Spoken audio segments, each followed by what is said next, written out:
2 तास भिजवलेली हरभऱ्याची डाळ एका मिक्सरच्या भांड्यात काढून त्याच्यात 2 हिरव्या मिरच्या, 2 लसणाच्या पाकळ्या टाक.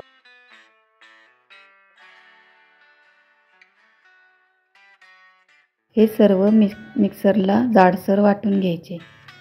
हे वाटण एका भांड्यात काढून त्याच्यात चवीनुसार मीठ टाकून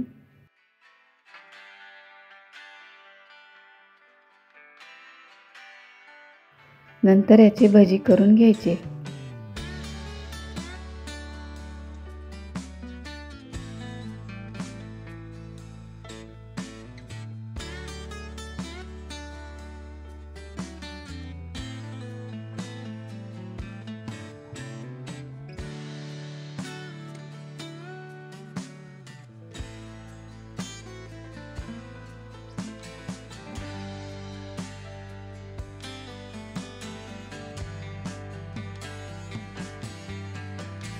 भजी चांगले तांबूस रंगापर्यंत तळून घ्यायचे.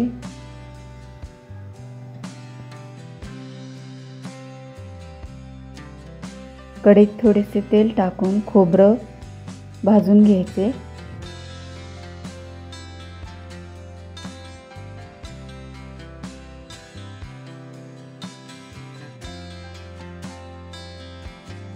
खोबरे भाजून झाल्यावर त्याच्यात कांदा भाजून घ्यायचा.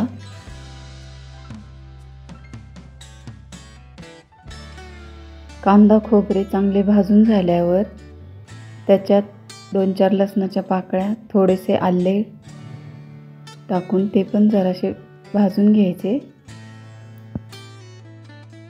हे सर्व भाजलेले थोडेसे थंड होऊन द्यायचे. हे सर्व मिश्रण मिक्सरच्या भांड्यात काढून मिक्सरला बारीक वाटून घ्यायचे. कढईमध्ये तेल टाकून वाटलेले वाटण चांगले परतून घ्यायचे. वाटण चांगले परतल्यावर त्यात हळद, तिखट, घरचा मसाला, गरम मसाला टाकून चांगले परतून घ्यायचे. मसाला खाली करपू नये म्हणून थोडेसे पाणी टाकून परत परतून घ्यायचे चांगले. वाटण चांगल्या परतल्यानंतर त्याच्यात पाणी घालून चवीनुसार मीठ टाकायचे. नंतर तयार झालेले भजी रस्स्यामध्ये टाकायचे. वरून कोथिंबीर टाकून 5 मिनिट उकळी येऊन द्यायचे. झाली आपली भाजी तयार. रेसिपी आवडल्यास कृपया लाईक, शेअर, सबस्क्राईब आणि कमेंट करा. धन्यवाद.